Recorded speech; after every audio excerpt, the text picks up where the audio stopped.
कार्यक्रम के प्रायोजक हैं गोल्डी मसाले। नमस्कार, मैं हूं प्रदीप विश्वकर्मा और आप देख रहे हैं आज का मुद्दा। और आज का हमारा मुद्दा है 3 मरैया 1621।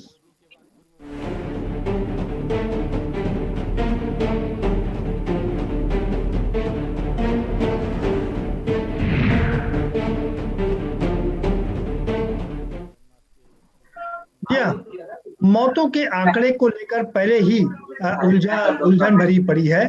सुप्रीम कोर्ट से लेकर के हाई कोर्ट जहां लगातार सरकारों को डांट लगा रहा है और बता रहा है कि मौत के आंकड़े छुपाए जा रहे हैं, और दूसरी ओर मीडिया भी लगातार दिखा रहा है, चाहे प्रयागराज हो, बनारस हो या बिहार के गंगा तट हो, जहां पर 1-1 किलोमीटर में सैकड़ों डेड बॉडी को दबा दिया गया है। और ये समझ में आने की परे बात है कि इसके बीच में सरकार और सरकारी आंकड़े ये कह रहे हैं कि मौत कम हो रही है।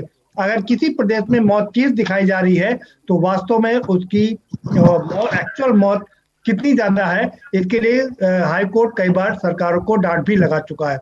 और इसी बात में आगे बढ़ करके उत्तर प्रदेश के जो शिक्षक संघ है वो आरोप लगा रहे हैं कि जो चुनाव हुए थे, चुनाव ड्यूटी के दौरान उसमें शिक्षकों, शिक्षा मित्रों और अनुदेशकों को, तमाम लोगों को मिलाकर के कुल 1621 मौतें हुई थी। लेकिन सरकार का मानना है कि नहीं, सिर्फ 3 मौत हुई ड्यूटी के दौरान में और उन्हीं को मुआवजा दिया जाएगा। दरअसल ये सारा मामला मुआवजा को लेकर के है।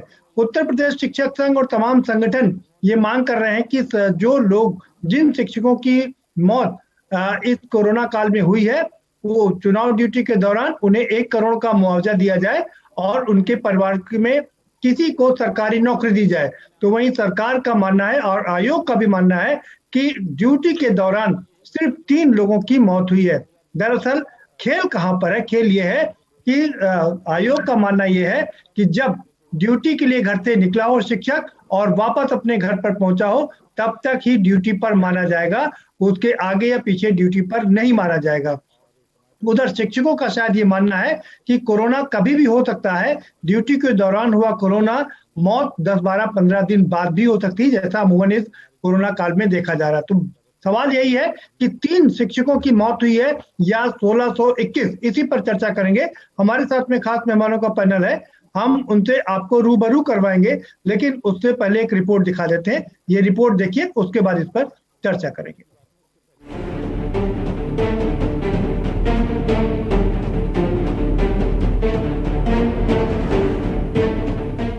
उत्तर प्रदेश में पंचायत चुनाव के दौरान शिक्षकों की मौत का मामला तूल पकड़ता जा रहा है। एक ओर शिक्षक संघ का दावा है कि ड्यूटी के दौरान कोरोना की चपेट में आने से 1621 टीचरों की मौत हुई। वहीं यूपी सरकार का कहना है कि केवल 3 शिक्षकों की मौत हुई है। इस मामले पर सरकार और विपक्ष आमने सामने आ चुके हैं। शिक्षक संगठन है, उनको बुला के बैठा ले कि आपने कितने लोगों को, आपका जो डाटा है और हमारा डाटा क्या है पता चल जाएगा। सरकार क्यों नहीं शिक्षक संगठन को बुला के बैठाती और उनके सामने एक जॉइंट प्रेस कॉन्फ्रेंस कर दे, पता चल जाएगा कितने लोगों की मौतें हुई हैं। या मीडिया में बात आई थी कि चुनाव ड्यूटी में किन शिक्षकों की डेथ हुई, तो चुनाव ड्यूटी में रहते हुए जो उसका गाइडलाइन है निर्वाचन आयोग का, हमने कहा था कि जिलाधिकारियों के द्वारा मंगाई गई रिपोर्ट के आधार पर वो संख्या 3 है। 3 शिक्षकों की चुनाव ड्यूटी के दौरान मृत्यु हुई है। सरकार के दावों को लेकर विपक्ष हमलावर हो चला है। ट्विटर से लेकर मीडिया के सामने सरकार के दावों को खोखला बता रहा है। कांग्रेस की प्रियंका गांधी से लेकर बसपा सुप्रीमो मायावती, यहां तक कि अखिलेश यादव भी ट्विटर के माध्यम से हमलावर है। तो प्रदेश के बेसिक शिक्षा विभाग के राज्य मंत्री डॉक्टर सतीश चंद्र द्विवेदी ने प्रेस नोट जारी कर भ्रामक सूचना के आधार पर विपक्ष पर ओछी राजनीति करने का आरोप लगाया। चुनाव ड्यूटी के दौरान केवल 3 शिक्षकों की डेथ हुई है। अन्य शिक्षकों की जो मृत्यु हुई है वो जैसे अन्य लोगों की हुई है ऐसे उनकी भी हुई है, कोविड-19 के दौरान हुई है।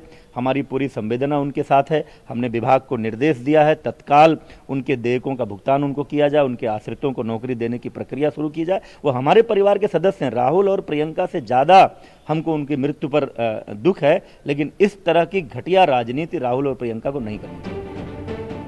दरअसल उत्तर प्रदेश प्राथमिक शिक्षक संघ ने दावा किया था कि पंचायत चुनाव के दौरान ड्यूटी करने वाले 1621 टीचरों, शिक्षा मित्रों, अनुदेशकों और बेसिक शिक्षा विभाग के अन्य कर्मियों की कोरोना संक्रमण की वजह से मौत हुई है। इस पर उत्तर प्रदेश सरकार के बेसिक शिक्षा विभाग की तरफ से कहा गया कि पंचायत चुनाव ड्यूटी के दौरान बेसिक शिक्षा विभाग के सिर्फ 3 शिक्षकों की मौत हुई है, तो वहीं विपक्ष सरकार के इस बयान को बेतुका बता रहा है। मृत्यु होना तो अपने आप में एक दुखद है, लेकिन उससे बड़ा दुखद ये है कि जब बेसिक शिक्षा के तमाम पदाधिकारियों ने सूची जारी की जिसके अंतर्गत 1601 मौतों की बात उन्होंने कही, और दूसरे तरफ सरकार का यह आंकड़ा 3 का आना अपने आप में एक बहुत गंभीर और चिंतनीय विषय है। तस्वीर साफ है, पंचायत चुनाव में ड्यूटी के दौरान कई शिक्षकों की मौत अब अंकगणित में उलझकर रह गई है। कौन सच बोल रहा है और कौन झूठ, ये कहना तो अभी मुश्किल है, लेकिन बड़ा सवाल है कि अगर 3 शिक्षकों की मौत ही चुनाव ड्यूटी के दौरान हुई तो बाकी शिक्षकों की मौत कैसे हुई? इसका जवाब भी सरकार को देना ही होगा। स्पेशल डेस्क के न्यूज।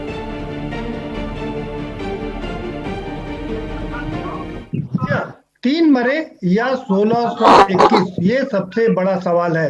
कौन सही और कौन गलत, ये भी अपने आप में सबसे बड़ा सवाल है। किसके दावे में कितनी सच्चाई है, ये परखना होगा और इसी पर चर्चा करेंगे। अपने मेहमानों से मैं आपका परिचय करा देता हूं।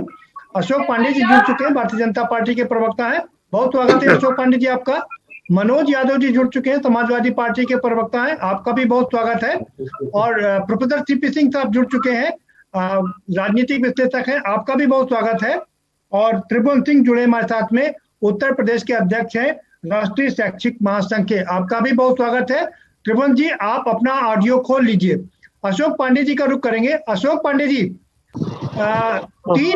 ये बहुत ही विवादित है बात कि 3 लोगों की मौत हुई है या 1621। शिक्षक, तमाम शिक्षक संघ कह रहे हैं कि 1621 शिक्षकों की तो मौत हुई है, साथ में रसोइयों की या तमाम और भी लोगों की मौतें भी हुई हैं। क्या कहेंगे आप?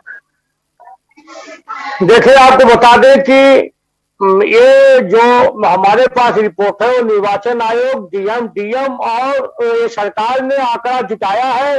तब ये हुआ कि 3 शिक्षकों की मौत हुई है।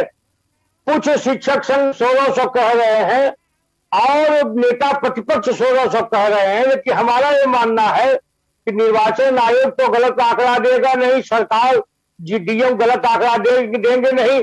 3 शिक्षकों की मौत हुई अलग बात है, वो कुछ लोग संक्रमित हुए होंगे, लेकिन मौतें 3 हुई है। सरकार ने तय किया है कि उनको 30 लाख रुपया मुआवजा, उनके घर के किसी को नौकरी दी जाएगी। और ये लोग अगर आंकड़ा गलत कह रहे हैं तो हम इनका आंकड़ा कैसे सही मान ले, मेरा ये मानना है। जी त्रिभुवन सिंह जी, आप जी और आपके तमाम संगठन कैसे सच बोल रहे हैं, ये कैसे सरकार मान ले? सर, मेरी आवाज आ रही है आपको? जी। भारतीय जनता पार्टी से जो अशोक पांडे जी बोल रहे हैं, मैं उनकी बात का उत्तर देना चाहता हूं कि जब सरकार को चुनाव में ड्यूटी लगानी थी तो सरकार ने ये कहा कि आप लोग ड्यूटी करिए और आपकी जो भी समस्याएं होंगी हम उसका निराकरण करेंगे, ठीक है। लेकिन आज जब 1000 से अधिक शिक्षक, अनुदेशक, शिक्षा मित्र कोविड-19 से ग्रसित होकर मर चुके हैं, तो उसके बाद सरकार कह रही है कि 3 लोग मरे हैं। मेरे पास ये पूरी सूची है प्रदीप जी, पूरी सूची है, इसमें मोबाइल नंबर है, पता है, स्कूल का नाम है, आप पता लगाइए। ये आपकी जिम्मेदारी है, हमारी जिम्मेदारी नहीं है। हमने सूची इकट्ठा करी, हमने सूची बनाई, माननीय मुख्यमंत्री जी को, बेसिक शिक्षा मंत्री को, राज्य निर्वाचन आयोग को, माननीय चीफ जस्टिस जी को भेज दी है। ये आपकी जिम्मेदारी है कि आप सही और गलत का पता लगाएं, पहली चीज। दूसरी बात ये है कि चुनाव आयोग भी ये कह रहा है अपने लेटर में कि पहले ये व्यवस्था नहीं थी कि जो लोग कोविड-19 से मरे, लेकिन जो हाल ही में राज्य निर्वाचन आयोग द्वारा जो लेटर जारी किया गया है मई में, उसमें कोविड-19 का शब्द जोड़ा गया है। अब कोविड-19 कोई ऐसी बीमारी तो है नहीं कि उसने आदमी ने जहर खा लिया और एक दिन में वो मर गया। कोविड-19 संक्रमण की बीमारी है, हफ्ता 10 दिन 15 दिन 20 दिन वो लेती है। अगर अशोक जी ये कह रहे हैं कि ये झूठ है, तो ये जो सूची है 1000 से अधिक लोगों की, ये प्रमाणित कराए ना, क्या दिक्कत है? दूध का दूध पानी का पानी हो जाएगा, कोई दिक्कत नहीं है। ये प्रमाणित कराए सूची पूरी 1000 से अधिक लोगों की, क्या दिक्कत है? कोई दिक्कत नहीं है। ठीक है मनोज यादव जी क्या कहेंगे आप? विश्वकर्मा जी, अंधेर नगरी चौपट राजा, ये दो शब्द ही मुझे बिल्कुल सटीक लगते हैं। 1621 बनाम 3, कौन सा विश्लेषण किया सरकार ने? क्या सोच के साथ सरकार ने ये लिस्ट जारी कर दी? कौन सी गाइडलाइन थी कोरोना काल में सरकारी एम्प्लॉइज की ड्यूटी करने की? कौन है ये लोग? पाकिस्तान से आए हैं जो इनको आप अनगिनत समझ रहे हैं? बांग्लादेश से आए हुए ये लोग हैं जिनको आप नहीं पहचानते जानते? अरे ये उत्तर प्रदेश के राज्य चुनाव आयोग की दी गई जिम्मेदारी जो पंचायत चुनाव के रूप में थी, उसमें गए हुए लोग थे। आप इस तरह की बात करके बेशर्मी नहीं दिखा रहे हैं? वैसे मैं इस शब्द को बार बार कहते खुद थक गया हूं कि ये बेशर्मों की सरकार है। मैंने 2000 मुझे लग रहा है 17 में ही 18 में ही बोल दिया था कि बेशर्मों की सरकार है। इनके पास शर्म नाम की चीज नहीं है। एक लाइन सिर्फ करनी है। अभी जैसा कि उन्होंने शिक्षकों के जो अध्यक्ष है उन्होंने ये बात कही कि एक शब्द जोड़ दिया गया है कोविड को लेके, तो कोविड को लेके अगर जोड़ा गया तो निश्चित तौर पे कोविड से तत्कालीन मौत तो होगी नहीं, ना तो एक्सीडेंट से मौत होगी, ना वो गोली से मौत होगी जो तत्कालिक रूप से हो जाएगी, ना हार्ट अटैक हुआ होगा जो तत्कालिक हो जाएगी। तत्कालिक रूप से बीमारी कोविड की नहीं है। ये बीमारी जो है ये 15 दिन महीने भर भी आपको खींच संक्रमण की बीमारी है। उन मरने वालों के बारे में कौन सभी लोगों को चर्चा में शामिल कर लेते हैं, फिर आपके बाद दोबारा से आएंगे। जी मैं कहता हूँ आखिर ये चीज कौन समझेगा? और जिस विभाग के 1621 लोग मर गए, ये 1621 वो है जो इनके पास आंकड़े आ गए। बहुत जगह से अभी आंकड़े तमाम शिक्षक संगठनों के पास नहीं पहुंचे हैं। बिल्कुल सही कह रहे सर, आंकड़े नहीं आए हैं। वो मुझे लगता है 2000 के आसपास आंकड़ा पहुंच जाएगा। ये डबल इंजन की किनकी सरकार है? पैसे नहीं आपके पास, इनको पैसे नहीं देना चाहते? या एक महत्वपूर्ण बात कहता हूं, क्या ये भाजपा को वोट देने वाले लोग नहीं थे क्या? ये हिंदू नहीं थे क्या? ये राष्ट्रवादी नहीं थे क्या? ये कौन लोग हैं जिससे सरकार मुंह मोड़ रही है? और अगर ऐसा सरकार कर रही है तो निश्चित तौर पे ये दिखाने की कोशिश की जा रही है कि इस देश में हिटलर शाही है, लोकतंत्र नहीं है। किसी के घर का कोई भी व्यक्ति अगर कमाने वाला मर जाता है, वो चाहे 10,000 कमा रहा हो चाहे 50,000 कमा रहा हो, लेकिन घर का कमाने वाले सदस्य के जाने के बाद निश्चित तौर पे बहुत दिक्कत होती है। अभी तो आज ही सरकार ने बात की है कि जो बच्चे बेघर हो गए हैं, जिनके माँ बाप मर गए, उनके लिए बाल विकास विभाग से कुछ उनकी मदद करने की बात की गई है। तो जो इन शिक्षकों के बच्चे, जो पेरेंट्स चले गए, उनके बच्चों की रक्षा कौन करेगा? 3 लोगों को मुआवजा देने से या सरकारी नौकरी देने से क्या इन लोगों को लाभ मिल जाएगा? ऐसा करके निश्चित तौर पे सरकार गलत कर रही। हाँ, ये लोग कैसे मरे हैं ये स्पष्टीकरण सरकार दे। ठीक है मनोज जी। प्रोफेसर सीपी सिंह साहब क्या कहेंगे आप? प्रदीप जी कितने शिक्षक मरे इस बात पर मैं नहीं जाऊंगा। जी निर्वाचन आयोग ने जो गाइडलाइन दी है, सरकार उनको लेकर चल रही है। शिक्षक संघ जब से मेरा ख्याल है चुनाव प्रक्रिया शुरू हुई होगी और लास्ट तक जितने लोगों की डेथ हुई होगी वो सब जो है काउंट कर रहे हैं। अब चूंकि शिक्षकों की डेथ हुई है, सभी चाहेंगे मुआवजा मिलना चाहिए, सभी को मिलना चाहिए, सबको फायदा मिलना चाहिए। और ये जो है डिफिनेशन थोड़ा बदलनी पड़ेगी। इसलिए है कि इस संक्रमण की बीमारी थी, तुरंत जो डेथ होती है चुनाव के दौरान ड्यूटी जाते हुए, लौटते हुए, घर तक पहुंचने तक, वो जनरली हार्ट अटैक, एक्सीडेंट से होती है। लेकिन ये भी सही है कि सारे शिक्षकों की जो डेथ है संक्रमण से हुई हो या चुनाव के में जो है संक्रमण, चुनाव में ड्यूटी के कारण ही संक्रमण हुआ हो, ये भी जरूरी नहीं है, क्योंकि विश्वविद्यालयों के शिक्षक जो है चुनाव ड्यूटी में नहीं लगे हैं, वहां भी संक्रमण हुआ है, वहां भी डेथ हुई है। ये तो बिल्कुल नहीं कहा सकता कि सारे शिक्षक जो है संक्रमण से ही डेथ हुई होगी।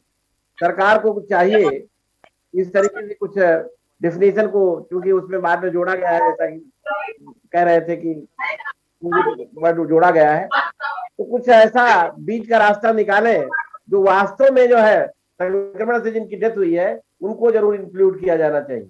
ठीक है। डॉक्टर अशोक पांडे जी, सवाल ये उठता है कि नियम जो बनाए गए हैं चुनाव आयोग द्वारा, निर्वाचन आयोग द्वारा, कि जब व्यक्ति शिक्षक घर से निकलेंगे और उसके बाद वापस आएंगे 24 घंटे के अंदर अगर वो मृत्यु होती है तो उसको ही कोरोना से मौत माना जाएगा। सवाल ये उठ रहे हैं कि कोरोना की जो इलाज है, कोरोना का जो इलाज है वो एक दिन में तो मौत होती नहीं है, कम से कम 10 से 15 संक्रमित होकर के मरने में।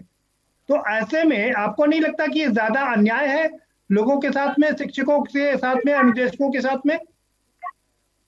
देखिए, आपको बता दें जो हमारे शिक्षक संघ के साथी जो समाज दिए हैं, निश्चित तौर पे उन पर भी हम उस सूची की भी जांच करेंगे और निश्चित तौर पे उन शिक्षकों के साथ भी न्याय होगा। ये अलग बात है जो हमारे पास निर्वाचन आयोग में डीएम के माध्यम से जो सूची आई है, जो निर्वाचन आयोग के मानदंड के तहत है, उसमें मात्र 3 शिक्षकों का है और 3 शिक्षकों की। अशोक पांडे जी, मैं कुछ जनता के कुछ सवाल हैं। निर्वाचन आयोग अगर कोई नियम बना देता है, अगर वो नियम सही नहीं है तो क्या मान लेना चाहिए? क्या आपको लगता है एज ए ह्यूमन ग्राउंड पर आपको लगता है कि कोरोना से 24 घंटे के अंदर ही मौत हो जाएगी?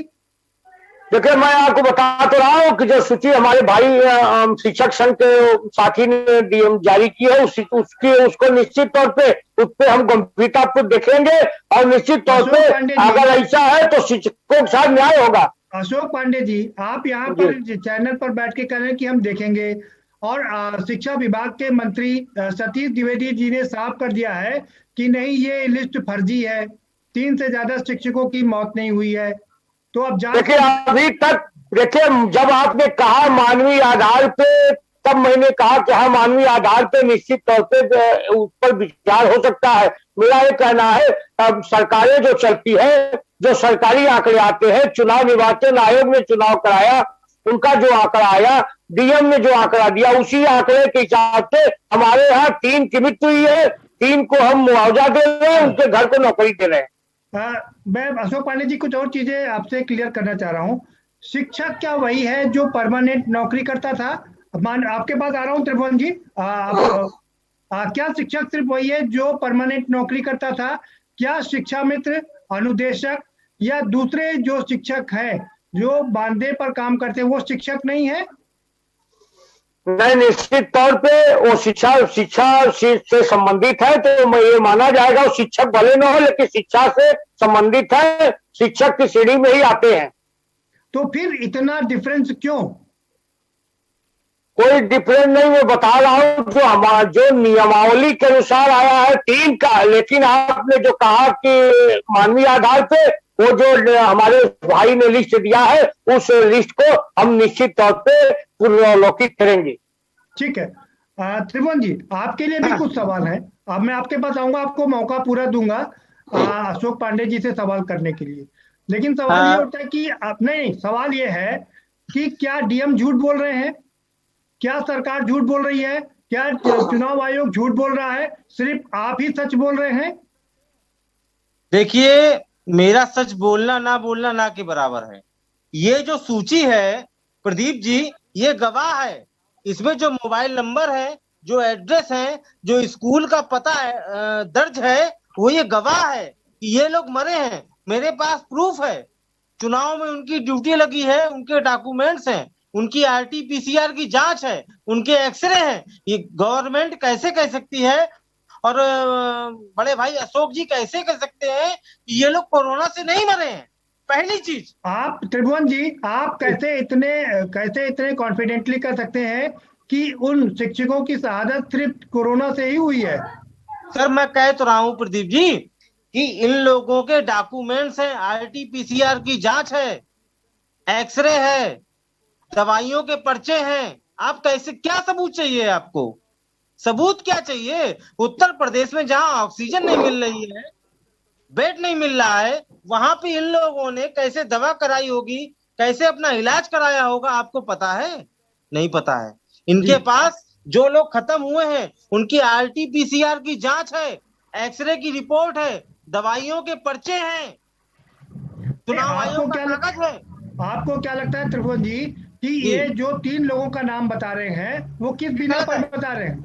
ये बिल्कुल गलत है। चुनाव आयोग ने जो भी डिसीजन लिया है वो उत्तर प्रदेश सरकार के जो भी अधिकारी हैं उनके आधार पर निर्णय लिया है, क्योंकि मैं समझता हूं कि उत्तर प्रदेश का निर्वाचन आयोग सीधे कोई भी जानकारी नहीं मांगी है। उन्होंने सीधे कोई भी जानकारी नहीं मांगी है। आधार उत्तर प्रदेश सरकार और उनके अधिकारी हैं, डीएम दे रहे हैं ना त्रिभुवन जी, जिलाधिकारी हैं। ये सारी जानकारी तो 75 जिलों के डीएम दे रहे हैं। वही मैं कह रहा हूँ, डीएम की रिपोर्ट पर ये जी वही मैं कह रहा हूँ कि इसका आधार जिले के जिला अधिकारी हैं। तो आपको क्या लगता है कि 75 IAS झूठ बोल रहे हैं? अभी आपने कल परसों देखा होगा, रायबरेली के डीएम साहब ये कहते हैं कि हमारे जिले में कोई भी कर्मचारी नहीं मरा। अशोक जी, हमारे जिले में रायबरेली के जिला अधिकारी कहते हैं कि कोई भी कर्मचारी नहीं मरा, जबकि रायबरेली की सूची है मेरे पास 40 से अधिक लोगों की। इस पे आप क्या कहेंगे? इनकी जांच कराइए, इनकी रिपोर्ट कराइए। अगर उत्तर प्रदेश में फर्जी शिक्षक हैं तो उसकी आप जांच करा रहे हैं। High school, inter, graduation, BEd, उनको आप सजा दे रहे हैं, उनसे आप वसूली कर रहे हैं। तो अगर इनकी मौतें फर्जी हैं, गलत है, तो आप जांच कराइए ना। ठीक है त्रिभुवन जी, आएंगे आपके पास। मनोज जी, ठीक है मनोज जी, आपको क्या लगता है कि सारे लोग झूठ बोल रहे हैं? क्या 75 IAS झूठ बोल रहे हैं? जो डीएम है जिले के, निर्वाचन आयोग झूठ बोल रहा है, पूरी सरकार झूठ बोल रही है, क्या सारा सिस्टम ही झूठ बोल रहा है क्या? देखिए विश्वकर्मा जी, इसमें टेक्निकल पॉइंट है, और टेक्निकल पॉइंट यह है कि जो लॉ बना दिया है चुनाव आयोग ने, जो लॉ बना दिया है सरकार ने, उस लॉ के अगर अंतर्गत वो शिक्षक मृत्यु के जो घंटे निर्धारित किए, अगर वो नहीं आते तो निश्चित तौर पे उनको ड्यूटी के दौरान नहीं मरा माना जाएगा। लेकिन क्या ये शब्द लिख देने से या ये बात कह देने से जो 1621 से ज्यादा शिक्षक जो अब इस दुनिया में नहीं रहे, उनके परिवार का भरण पोषण, शिक्षा में कितना नुकसान हुआ, इस बात को भी तो सरकार को सोचना पड़ेगा। एक निश्चित तौर पे एक बड़ा परिवर्तन करना पड़ेगा सरकार को, और परिवर्तन लॉ में ये करना पड़ेगा कि जो लोग चुनाव ड्यूटी के दौरान गए थे वो किसी भी विभाग के हों, किसी भी समय से अगर उनकी मौतें हुई हैं, अगर वो शिक्षा मित्र हैं, अगर वो अनुदेशक हैं, अगर वो सरकारी एम्प्लॉय हैं, निगम के हैं, जिस तरीके के भी हैं, उनकी सरकार को एक समिति बना के और उनको पूर्ण रूप से जिस तरीके से अधिक मदद की जा सकती है, उसके लिए सरकार को तत्पर रहना चाहिए। निश्चित तौर पे टेक्निकलिटी सरकार प्रस्तुत करने की कोशिश कर रही है, शिक्षा मंत्री भी टेक्निकलिटी पे जा रहे हैं, मानवीय आधार पे, और इस तरह के जो तमाम सारे पहलू हैं उस पे बात बिल्कुल नहीं कर रही। मैं अनुरोध करूंगा, किसी के यहाँ बहुत बातें हो रही हैं, शायद टीवी डिबेट करने का ये रूल नहीं है, कृपया जिसके यहाँ भी लोग इस तरह बोल रहे हैं वो इतना टीवी पर ना बोले डिबेट के दौरान। जी सीपी सिंह साहब, आपके पास आ रहा हूँ। ये बहुत ही तकनीकी पॉइंट है कि जब उसी को माना जाएगा कि कोरोना में मौत हुई है कि 24 घंटे के अंदर मौत हुई हो, लेकिन सर आप भी जानते हैं ना कि कोरोना से मौत इतनी जल्दी नहीं होती, थोड़ा सा इम्यूनिटी सिस्टम कमजोर होते होते उसकी मौत होती है। आप बिल्कुल सही कह रहे हैं। निर्वाचन आयोग या सरकार अपने गाइडलाइंस के अनुसार जो है आंकड़े दे रही है, और मेरा ख्याल है जो डीएम ने दिया होगा वो आंकड़े इस आधार पर दिया होगा कि जो दौरान उनकी डेथ हुई होगी ड्यूटी को शामिल किया होगा, इसीलिए ये 3 संख्या आ रही है। और क्योंकि गाइडलाइंस है उनके पास, तो वो तो गाइडलाइंस के हिसाब से काम करेंगे। अब काम सरकार का है कि कुछ कमेटी वगैरह बनाए मानवीय आधार पर, जैसा कि अभी बीजेपी के प्रवक्ता कह भी रहे थे कि मानवीय आधार पर देखें कि जो शिक्षक जो है कोरोना काल में ड्यूटी के दौरान, ड्यूटी के बाद जिनकी डेथ हुई है, उन पर सहानुभूतिपूर्वक विचार करें, उनकी मदद जरूर करें। ठीक है। कोरोना में डेथ जो है तुरंत नहीं हो जाती है, उसमें समय लगता है। और हालांकि ये भी सही है कि ये भी जरूरी नहीं होता है कि जो जितने भी कैजुअलिटीज हुई होंगी वो सब जो है चुनाव ड्यूटी के दौरान ही संक्रमण पाए होंगे, ऐसा भी नहीं है। लेकिन फिर भी सरकार होती है, इसलिए सरकार को कमेटी बना करके कुछ जो है। एक बात इस पर इंटरप्ट करना चाहता हूँ जी। हाँ मनोज विश्वकर्मा जी। जी। अच्छा, इससे पहले मैं अनुरोध करना चाहूंगा प्रोफेसर साहब से कि क्या कोई वो आंकड़ा बता सकते हैं पिछले 50 सालों में जब 1625 कर्मचारियों की एक 25 दिन के अंदर मौतें हो गई हों? आखिर कोई तो कारण रहा होगा जो इतनी मौतें हुई हैं, उस कारण के जरिए। और अगर महामारी चल रही है तो महामारी कारण नहीं हो सकता, तो दूसरा कौन सा कारण होगा? ये बात कहना इस वक्त बिल्कुल प्रासंगिक नहीं है। निश्चित तौर पे कोई एक आध केस हो सकता है, लेकिन उसको भी सदृढ़ रूप से इलाज नहीं मिल पाया कोरोना की वजह से। अगर किसी को हार्ट अटैक भी पड़ा या किसी की किडनी में प्रॉब्लम आई तो उसको बेस्ट ट्रीटमेंट ना मिल पाया, वो भी महामारी ही दोषी है। तो सीधे सीधे बिना किसी बात के एक ही बात बनती है कि महामारी की वजह से लोग मरे तो निश्चित तौर पे उनको मदद मिलनी चाहिए। ठीक है, बात ब्रेक का चला है, एक छोटा सा ब्रेक लेंगे और ब्रेक के पर आएंगे त्रिभुवन जी और फिर सवाल यही उठता है कि 24 घंटे के अंदर मौत कैसे हो सकती है? कोरोना से अगर मौत हुई है तो उसमें कम से कम 10 से 12-15 दिन लग सकते हैं, 1-2 दिन में भी मौत हो सकती है। तो ऑन ड्यूटी पर कोरोना से मौत नहीं हो सकती है, ये यूनिवर्सल ट्रुथ है। ऐसे में क्या सरकार को ये नहीं करना चाहिए कि कोरोना से प्रभावित हुए जो चुनाव में ड्यूटी कर रहे हैं, जो प्रभावित हुए की जो मौत हुई है उनको मुआवजा दिया जाएगा? ये सबसे बड़ा सवाल है, लेकिन एक छोटे से ब्रेक के बाद।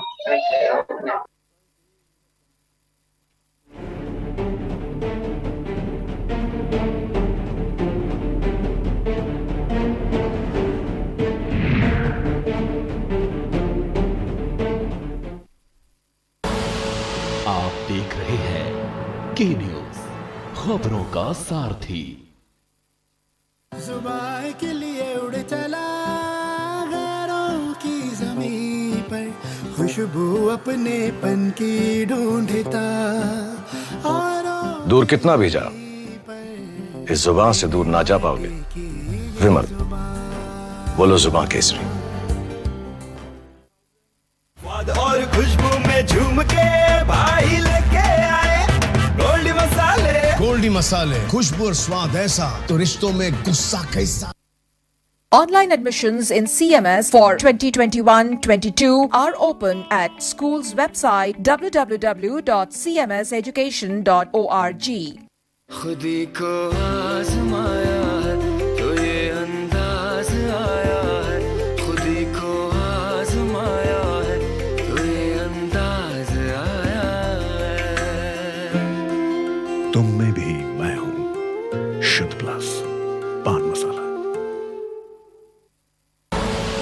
आप देख रहे हैं के न्यूज, खबरों का सारथी।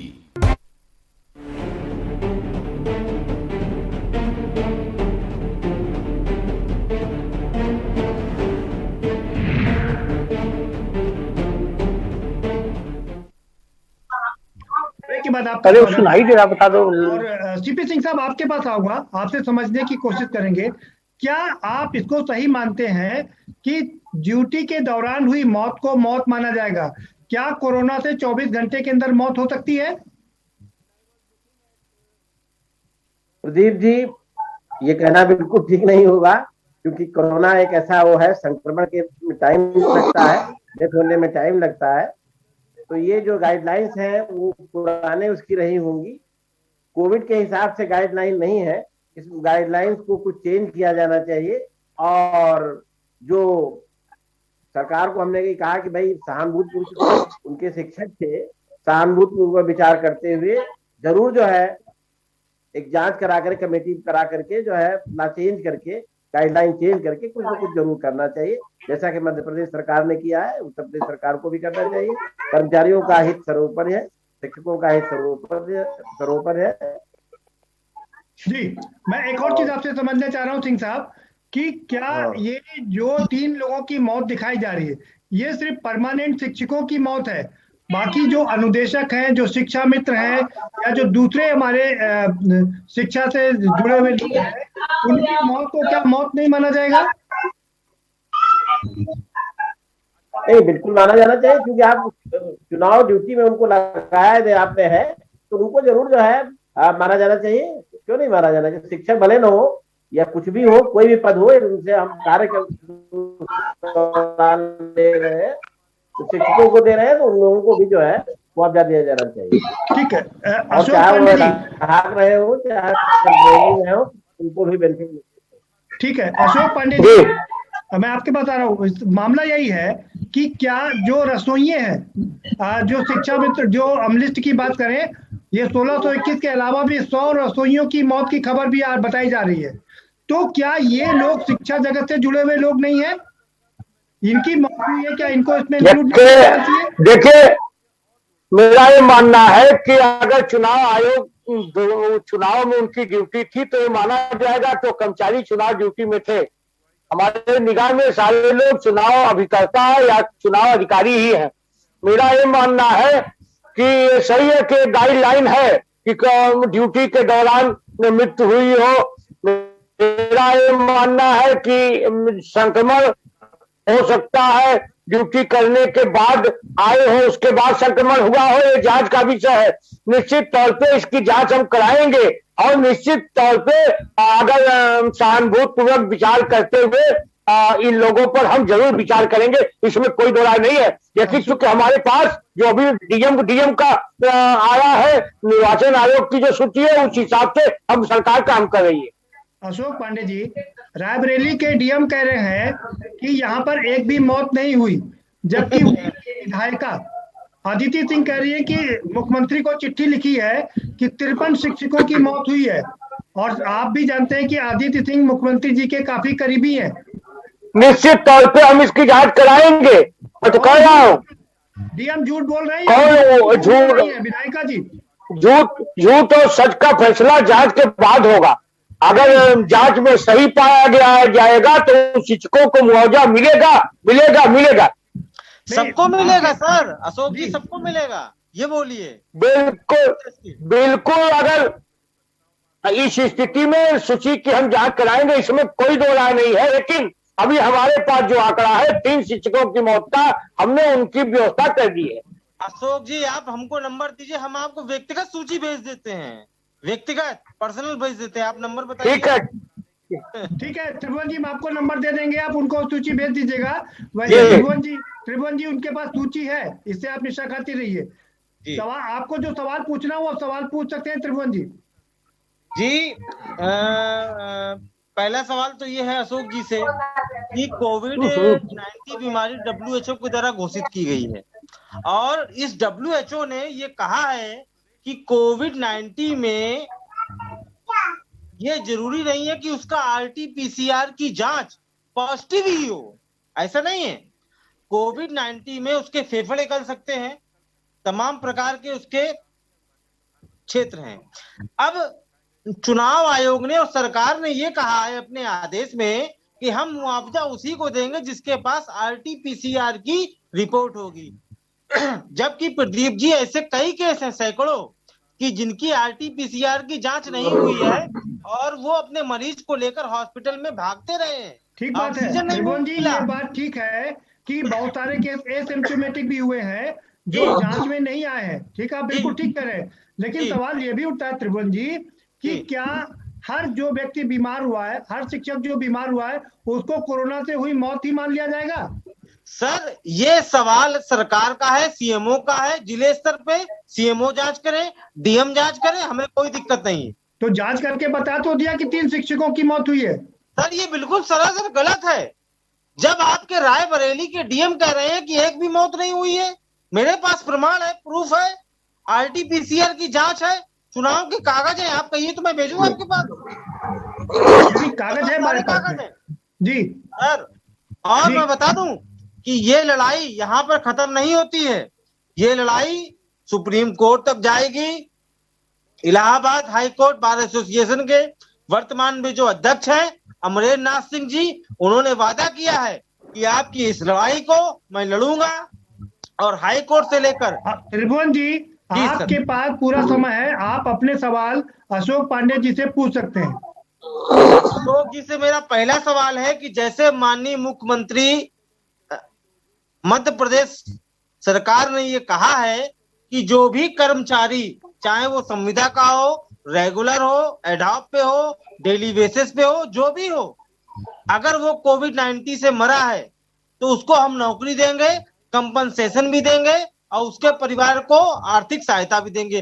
क्या उत्तर प्रदेश की सरकार जो संविदा पे कर्मचारी मृत हुए हैं चुनाव ड्यूटी के दौरान, क्या उनको नौकरी देगी? पहला सवाल अशोक जी से। देखिए, मेरा ये मानना है कि कोरोना संक्रमण में निश्चित तौर पे अपने फर्ज पे doctor, engineer, professor, collector, MLA, मंत्री तक खोया है। इसमें पत्रकार बंधु गए हैं, ये दुर्भाग्यजनक है। निश्चित तौर पे पार्टी के एक मेरा ये मानना है कि अपने कर्तव्य की बलि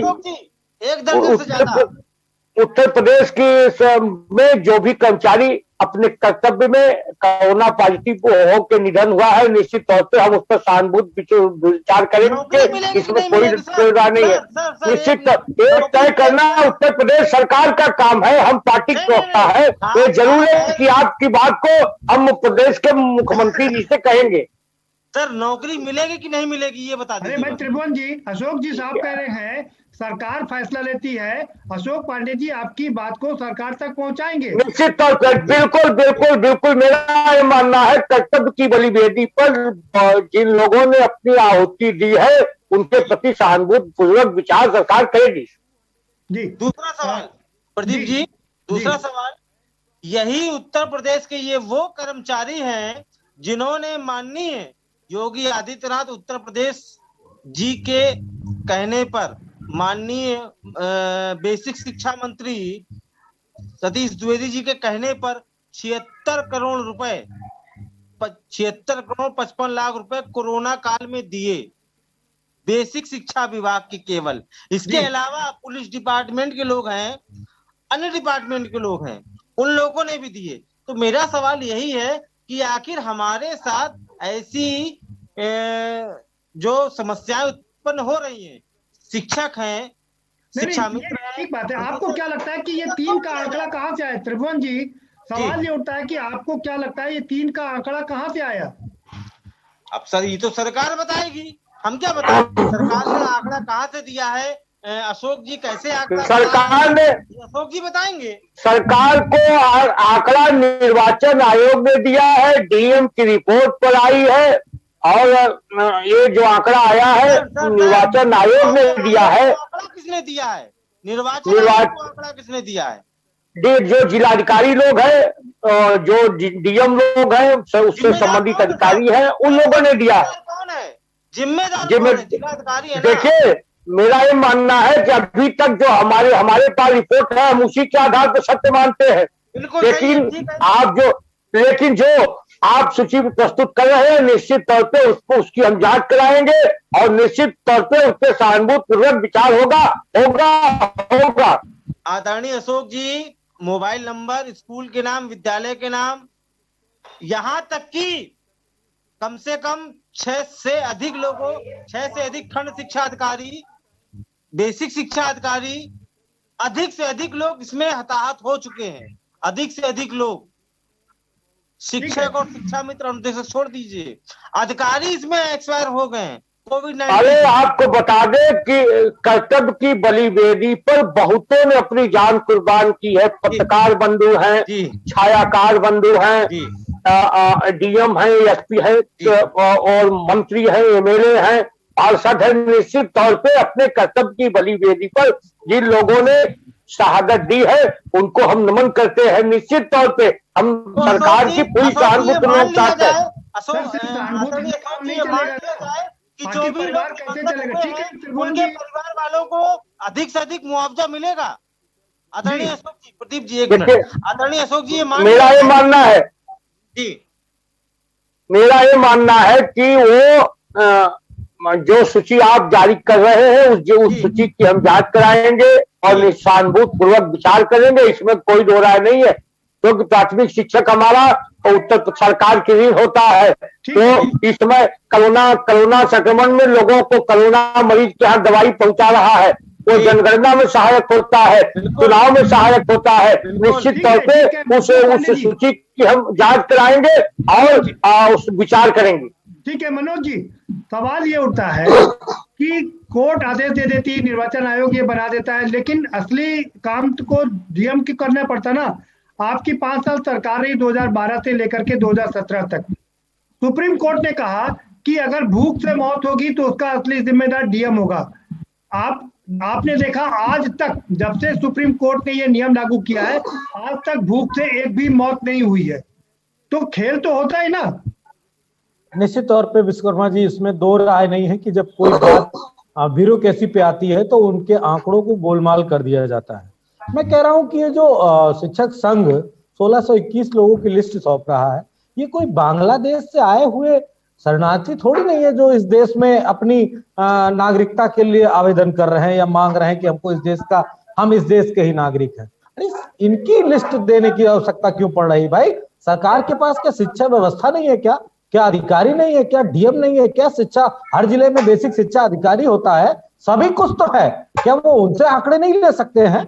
और मरने वालों की सूची बताए ना, और इसके बाद मौत के मुआवजे की सूची बताए। वैसे मैं एक बात जरूर कहूंगा, वैसे कहते हैं कोरोना काल में राजनीति नहीं करनी चाहिए, लेकिन मैं राजनीति ना करते के इतर एक बात कह रहा हूं। अगर मौजूदा सरकार इन लोगों की बात नहीं सोची तो निश्चित तौर पे समाजवादी पार्टी इसके लिए धरना प्रदर्शन सरकार के खिलाफ विधानसभा से लेकर संसद तक, और अगर इन सब के बावजूद भी नहीं सुनेगी तो आने वाले 22 में सरकार बनने के बाद इनकी पूरी सुनवाई होगी, और उस तरह होगी कि दल जरूर हम उत्तर प्रदेश के छोटे हैं लेकिन दिल हमारा नहीं। देखिए समाजवादी पार्टी के साथी तो राजनीति हर जगह करते हैं। जब भी देश के कुशल वैज्ञानिकों ने वैक्सीन प्रस्तुत किया तो सपा अध्यक्ष ने कहा करे बाप रे बाप मोदी की वैक्सीन लगाएंगे, और खुद वैक्सीन लगा लिए, इस देश की जनता को गुमराह किए। इनका मोदी कहता है लगा लेने से नपुंसकता आ जाएगी। अब देखिए शुरू हो गए कि हमारी सरकार आएगी तो ये जो है आंदोलन करेंगे। ये लोग हर जगह लाश के व्यवसायी हैं, लाश पे राजनीति करने वाले सपा के लोग हैं। अखिलेश जी ने अक्षम्य अपराध किया था, अक्षम्य अपराध अखिलेश यादव ने किया था कि हम उस वैक्सीन को नहीं लगाएंगे। पूरी होना जानी। अरे बस ठीक है, हमें अपनी बात पूरी कर लेने दीजिए। आपकी बात बीच में आ गई। मेरा क्या कहना है? मेरा कहना है कि आप सुन लो ना, हम कहाँ आपसे मना कर रहे हैं। आप इनको 1-1 करोड़ रुपए दे दो, हम आपकी प्रशंसा करेंगे। आप हर शिक्षा मित्रों जितने भी लोग खत्म हुए सबको अरे मनोज जी हम वैक्सीन दे दिए तो आप तो हमारी प्रशंसा किए ही नहीं। कौन सी वैक्सीन? वही जो वैक्सीन वैज्ञानिकों ने दिया, आपने कहा अरे बाप रे बाप मोदी की वैक्सीन लगवाएंगे, अब अपने अखिलेश जी लगवा लिए, जनता को गुमराह किए, अब अपने वैक्सीन लगवा लिए। ये अक्षम्य अपराध अखिलेश यादव जी से हुआ है, उन्हें क्षमा मांगना चाहिए। काहे के लिए हम क्षमा मांगे जब 7 करोड़ से ज्यादा वैक्सीन? इसलिए कि मोदी की बनाई वैक्सीन नहीं लगाएंगे या लगवा भी लिए। बेशर्म कहीं पर भिखारियों की तरह टीवी डिबेट में बैठते हैं। वैक्सीन तो देश के वैज्ञानिकों ने बनाई है और उनको धन्यवाद। क्यों कहा अखिलेश यादव ने? अखिलेश यादव ने क्यों कहा कि हम मोदी की वैक्सीन नहीं लगाएंगे, सरकार आएगी तो अपनी बनाएंगे? जी क्या एक रट्टा मारते हो? ठीक है मनोज जी, आप सीधे एक बात सुने। देखिए नहीं ये जो एक अखिलेश जी का नाम लेके पूरी मौतों पे आप पर्दा डालते हो ना, ये आपकी बेशर्मी है, आपकी बुद्धि मता नहीं। ये बेशर्मी है कि उत्तर प्रदेश का पूर्व मुख्यमंत्री जनता को गुमराह कर रहा था कि वैक्सीन मोदी की मत लगवाओ, मत लगवाओ। इनका एमएलसी कहता है कि नपुंसकता आ जाएगी, एक हम झूठ बोल रहे हैं। वैक्सीन नहीं लगवाई। प्रदीप जी आपको पता है 700 लोग मर चुके वैक्सीन लगवाने के बाद। हम लोग डिबेट से थोड़ा दो डोज लगवाने के बाद 700 लोग मर चुके हैं प्रदीप जी। ये कौन जवाब देगा? कौन जवाब देगा इस बात का? मनोज जी, आप तो देश के वैज्ञानिकों पर सवाल खड़े कर रहे हैं। नहीं, हम किसी पे नहीं खड़े कर रहे। जो सरकार वाहवाही की बात कर रही है, दूसरे देशों को आप वैक्सीन भेज देते हो, व्यापारी पूंजीपति। अखिलेश जी ने गलती क्यों किया कि वैक्सीन मत लगाओ? क्षमा मांगे। वैक्सीन लगाने से 80% लोग सुरक्षित हो गए। अभी तक वैक्सीन नहीं लगवाई है, आपको सर पता नहीं है क्या? अखिलेश जी को मना करिए, अपने एमएलसी को मना करिए। ठीक है भाई, पाप लग जाएगा आपको, पाप। पांडे जी, पाप लगेगा। मनोज जी, त्रिभुवन जी अपनी बात रखिए भाई। अशोक सर से मेरा एक निवेदन है, एक बात है कि 2016-17 में एक रैली की गई थी लखनऊ में और माननीय राजनाथ सिंह जी आए थे। तो राजनाथ सिंह ने उस रैली में ये कहा था कि उत्तर प्रदेश के संविदा कर्मचारी हैं, शिक्षा मित्र, अनुदेशक, आंगनवाड़ी, रोजगार सेवक, जितने भी संविदा कर्मचारी हैं हर डिपार्टमेंट में, सबको परमानेंट किया जाएगा। अरे भाई, ये अलग मुद्दा है त्रिभुवन जी, सर ये अलग मुद्दा है। त्रिभुवन जी से सवाल पूछता हूं, मौत से लेकर करेंगे ना ना। दीप जी प्लीज। विश्वकर्मा जी, त्रिभुवन जी से मेरा एक सवाल है। त्रिभुवन जी से मेरा एक सवाल है जी। त्रिभुवन जी, मैं आपसे एक सवाल पूछता हूँ। क्या आप लोगों को चुनाव ड्यूटी में जाने से पहले आप लोगों को डबल वैक्सीन के डोज मिल गए थे अथवा नहीं? इसके बाद मैं पूछ रहा हूँ। नहीं मिला। अब आप बताइए प्रदीप जी, जब इन शिक्षा मित्रों को, शिक्षकों को ये सरकार वैक्सीन नहीं दे पाई जिनसे चुनाव करवाना था, तो इनके वैक्सीन की बात को कहां तक तथ्यात्मक माना जाए? आदरणीय प्रदीप जी, केवल एक बात, प्रदीप जी प्लीज जी। माननीय राजनाथ सिंह ने ये कहा था कि जितने भी। ठीक है भाई, सीपी सिंह साहब, आपने अपील कर ली, ये चर्चा का विषय नहीं है अभी हमारा, हम आएंगे दोबारा। सीपी सिंह साहब, आपसे बहुत सारी चीजें समझनी है मुझे पहला तो आपसे ये समझना है कि आखिर ये 3 का आंकड़ा सरकार के पास कहां से आया होगा?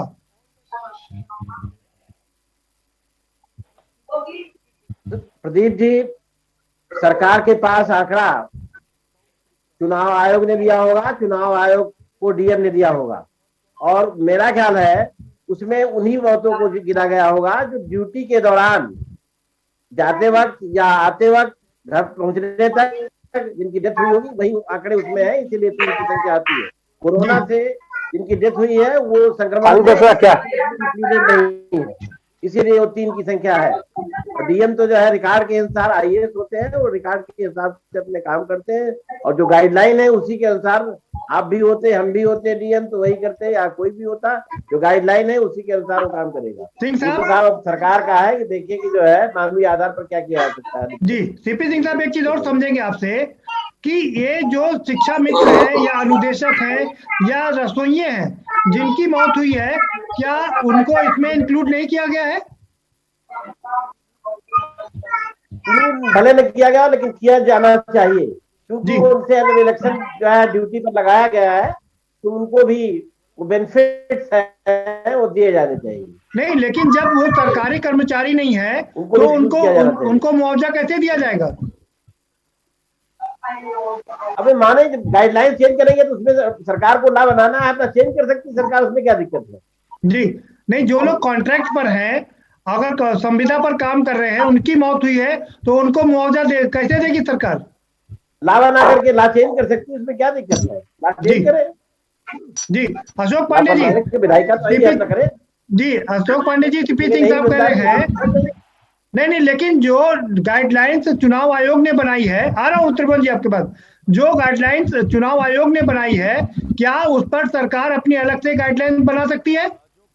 सिंह साहब देखिए, चुनाव आयोग ने जो गाइडलाइन बनाई है, मैं जरा समझ लूं सीपी सिंह साहब से। सीपी सिंह साहब, आपसे सवाल है मेरा। जी क्यों नहीं, सरकार विधायिका जो है होती, विधायिका तो बना ही सकती है, नहीं होगा ऑर्डिनेंस ला करके या ला बना करके विधानसभा प्रस्ताव पेश करके जो है लेजिस्लेशन पास करता।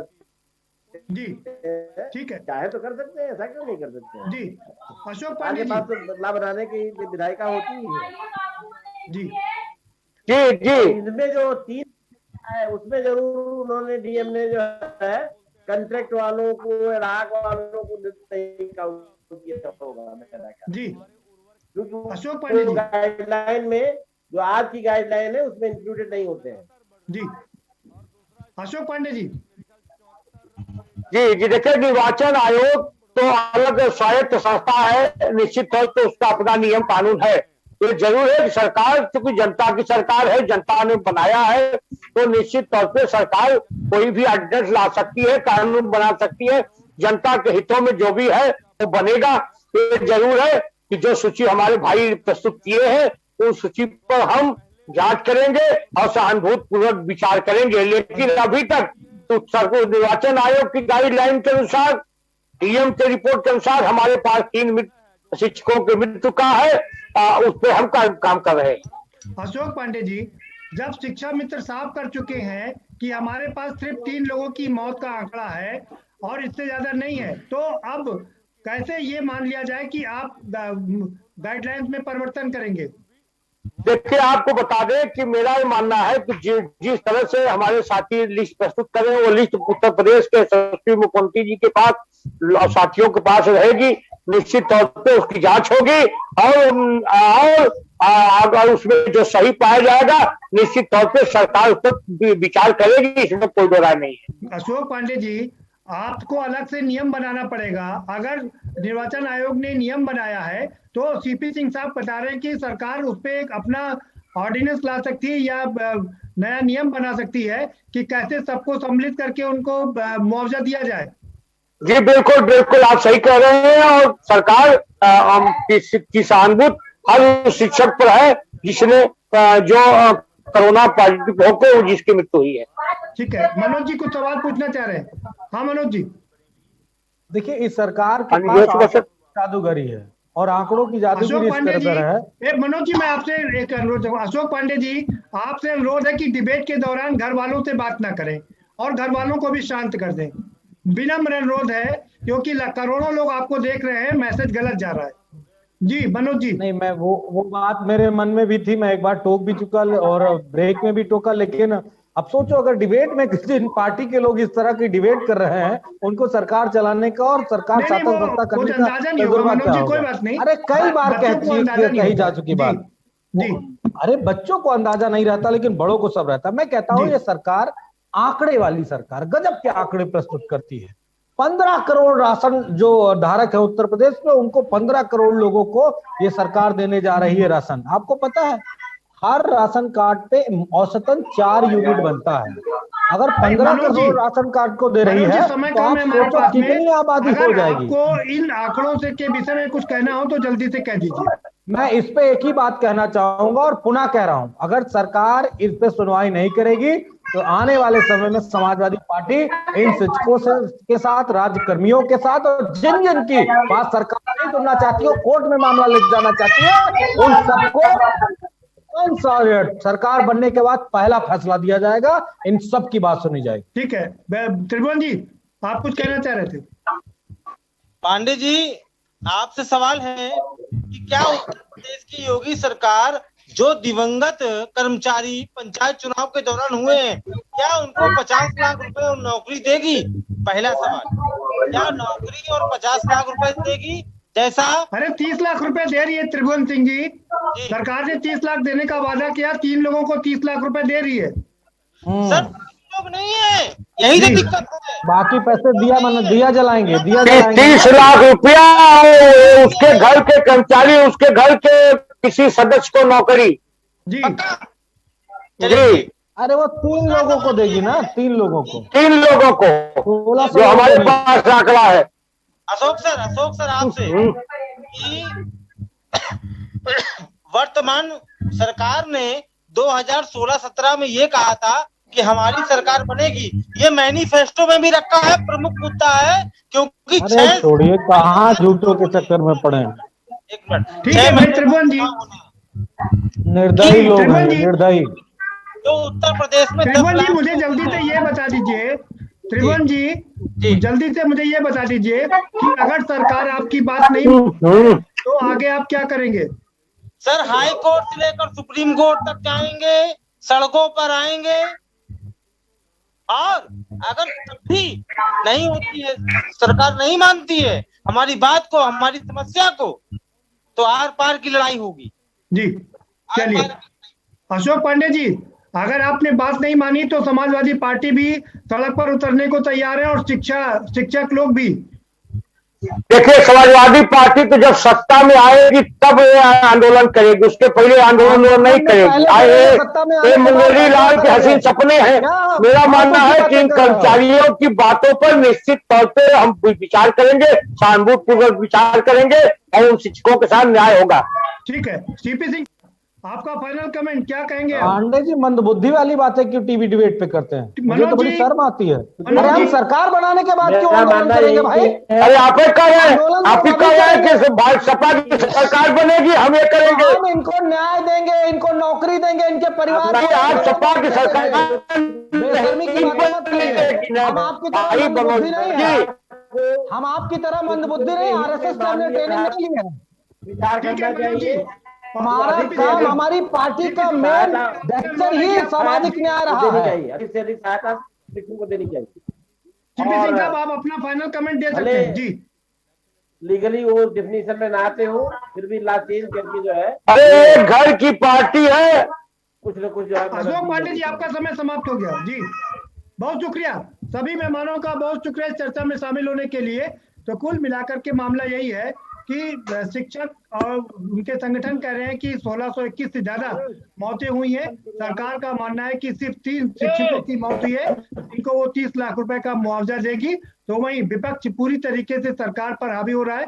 वो कह रहे हैं कि अगर शिक्षकों के साथ न्याय नहीं हुआ तो वो सड़कों पर आंदोलन करेंगे, उन्हें न्याय दिलाएंगे। उनको एक बैठा है, मुद्दा मिल गया। तो वहीं बाकी जो सीपी सिंह साहब का मानना है कि सरकार को एक नियम बनाना चाहिए और मानवता के आधार पर, ह्यूमैनिटेरियन ग्राउंड पर उन लोगों को भी मुआवजा दिया जाना चाहिए जो परमानेंट शिक्षक नहीं है, जो शिक्षा मित्र हैं, जो अनुदेशक हैं, जो रसोइये हैं, जो कॉन्ट्रैक्ट पर काम कर रहे हैं, क्योंकि मान्यता यही कहती है। अब सरकार क्या करती है ये देखना काफी दिलचस्प होगा। फिलहाल इस कार्यक्रम में इतना ही, आप हमें दीजिए इजाजत और बाकी खबरों के लिए देखते रहिए के न्यूज़ इंडिया।